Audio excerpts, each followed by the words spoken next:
এই চিন্তার পরিবর্তন আনার জন্য হলো এই মেহনত। আমরা যেটুকু করছি এইটুক, শুধু এইটুকের নামই মেহনত না, মেহনত হলো চিন্তার পরিবর্তন আনা। যতদিন পর্যন্ত চিন্তার পরিবর্তন না আসবে তা আমাদের মেহনত অসম্পূর্ণ থেকে যাবে। অসম্পূর্ণ জিনিসের থেকে কোনো পূর্ণ ফলাফলের আশা করা যায় না, কেউ কোনোদিন করে না। এই জন্য মেরে মহতারাম দোস্ত বুজুর্গ, হুজুর সাল্লাল্লাহু আলাইহি ওয়াসাল্লাম আমি একমাত্র ব্যক্তি যে তোমাদেরকে কোমর ধরে জাহান্নাম থেকে বাঁচানোর জন্য কোমর ধরে টানতেছি। মেরে মহতারাম দোস্ত, হুজুর সাল্লাল্লাহু আলাইহি ওয়াসাল্লামের সবকিছু সাহাবাদের ভিতরে মুনতাকিল হয়েছে, কারণ সাহাবাদের জীবনে আর কিছুই ছিল না। কোরআন ছিল আর নবীর আদর্শ ছিল, কোরআনই হুকুম ছিল, নবীর আদর্শ ছিল। এটাকে যখন নাকি তারা নিজেদের জিন্দেগির মাকসাদ বানাইছে, তো হুজুর সাল্লাল্লাহু আলাইহি ওয়াসাল্লামের আদর্শ, হুজুর সাল্লাল্লাহু আলাইহি ওয়াসাল্লাম সবকিছু তাদের ভিতরে মুনতাকিল হয়েছে, তাদের ভিতরে ঢুকছে। হুজুর সাল্লাল্লাহু আলাইহি ওয়াসাল্লামের ফিকিরে ফিকিরমান হওয়া, হুজুর সাল্লাল্লাহু আলাইহি ওয়াসাল্লামের তরিকা অনুযায়ী নিজের জীবনকে চালানো, হুজুর সাল্লাল্লাহু আলাইহি ওয়াসাল্লাম যে মুআমালাত করে গেছেন ওইভাবে মুআমালাত করা, হুজুর সাল্লাল্লাহু আলাইহি মদিনাতে যে মুআশারাত পারস্পরিক সহাবস্থান কায়েম করে গেছিলেন, ওই সহাবস্থান পুরো দুনিয়ার মধ্যে কায়েম করা, এইটাই হলো আমাদের এই মেহনত। ইজতেমা বলেন আর যা কিছু বলেন না কেন, ওই সব কিছুর মাকসাদ। ইনশাআল্লাহ এই মাকসাদ পুরা করবো তো আমরা। আল্লাহ তাআলা তৌফিক দেন। इसीलिए मौलाना मोहम्मद इलियास साहब रहमतुल्लाह अलैह फरमाते थे, अल्लाह के वास्ते, अल्लाह के वास्ते, अल्लाह के वास्ते इस काम को रस्म न बनाइयो। ये कारे नबूवत है, ये नबी का काम है।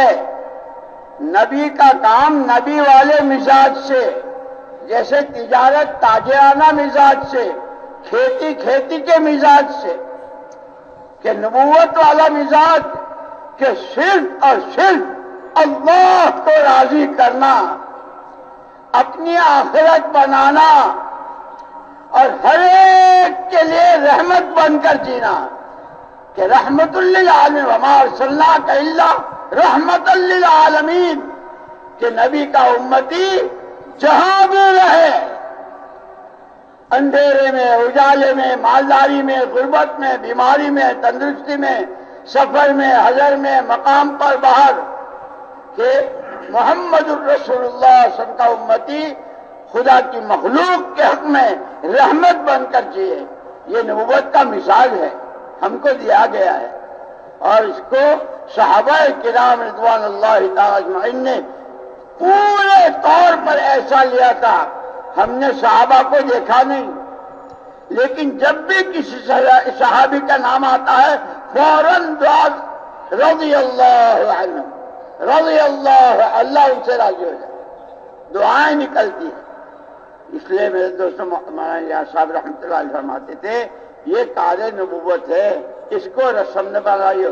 और फिर मिसाल दी थी, यूं फरमाया कि जितने अमाले दावत हैं ये खुद हुजूर अकरम सल्लल्लाहु अलैहि वसल्लम ने किए हैं।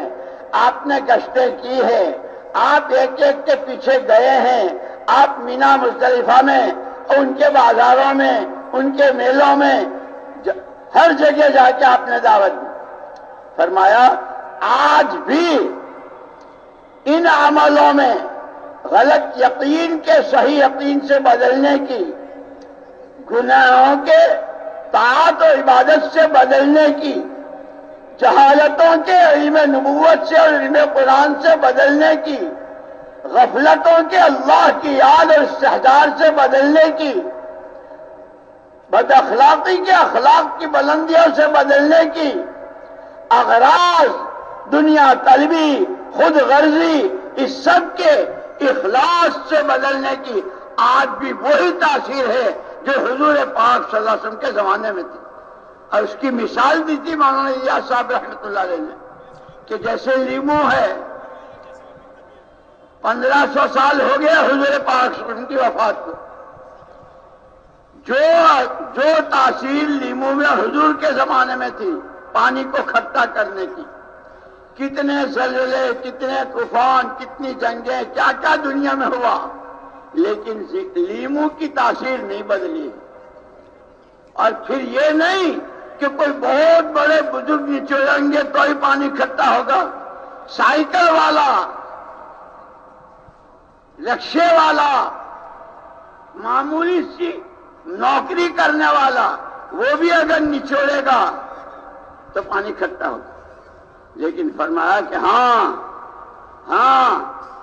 अगर ये लीमू तुम्हारे घरों में जो शोकेश होते हैं, सब्जियों का सेट, फलों का सेट, अनार, आम, अंगूर, चीकू, वो जो प्लास्टिक के होते हैं कि उसमें सब्जियों का सेट है, भिंडी भी है, तुरई भी है, बैगन भी है, लीमू भी है, जो प्लास्टिक के हैं, कि ये प्लास्टिक का लीमू सारा शहर मिलकर अगर निचोड़ेंगे तो फट तो जाएगा, एक कतरा नहीं निकलेगा।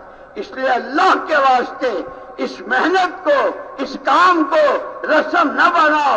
ये कार्य नबूवत है, ये मिजाज नबूवत के साथ होगा। जान अपनी लगाओ, माल अपना लगाओ, सलाहियतें अपनी लगाओ, किसी से फूटी कौड़ी ना चाहो। अल्लाह को राजी करना है, आखिरत अपनी बनानी है। मेरे मोहतरम दोस्तों और बुजुर्गों, हजरत ইলিয়াস রহমতুল্লাহ আলাইহি সতর্ক করতেন যে দেখো, আল্লাহর দোহাই দিয়া বলতেছি, তোমরা এই কামটাকে রেওয়াজি বানায় না, প্রথাগত এরকম বানায় না। এটা দাওয়াতের কাম, নবীদের কাম, আখিরি নবীর কাম। এটাকে রেওয়াজি বানানো যাবে না। এটাকে করতে হইলে নববী মেজাজের সাথে করতে হবে। যেমন ব্যবসা করতে হলে ব্যবসায়ী মেজাজে করতে হয়, দারোগার মেজাজ দিয়ে ব্যবসা করা যায় না। ক্ষেত খামারে কাজ করতে হলে কৃষকদের মেজাজ নিয়ে করতে হয়। চাকরি করতে হলে চাকরির মেজাজ নিয়ে করতে হয়। জমিদার ছেলের মতো আচরণ করে চাকরি করা যায় না। প্রতিটা জিনিসের জন্য নিজস্ব একটা মেজাজ আছে, স্বকীয়তা আছে, স্বভাব আছে। ওই স্বভাব দিয়ে ওই নীতিমালা অনুযায়ী করতে হয়। বলে যেহেতু এটা নববী কাম, এই কামটা করতে হবে নববী মেজাজ দিয়ে করতে হবে। নববী মেজাজ নিয়ে সেই করতে পারবে যার মধ্যে তিনটা জিনিস থাকবে। একটা হলো এই কামটা করবে শুধুমাত্র আল্লাহ তাআলার জন্য, আল্লাহকে রাজি করার জন্য। কেন করবে ভাই? শুধুমাত্র আল্লাহ তাআলাকে রাজি করার জন্য, কোনো কিছুর আশায় না, কোনো লাভে না, কোনো লোভে না। দুই নম্বর হলো ভিতরে তলব থাকবে জাহান্নাম থেকে কি করে বাঁচতে পারি। ভিতরে তলব থাকবে, জ্বলন থাকবে জাহান্নাম থেকে কি করে মুক্তি পাই। তিন নম্বর হলো জগৎবাসীর জন্য রহমত হিসাবে বাঁচতে হবে, আমাকে দিয়ে কোনো মানুষের জন্য কষ্ট না পায়।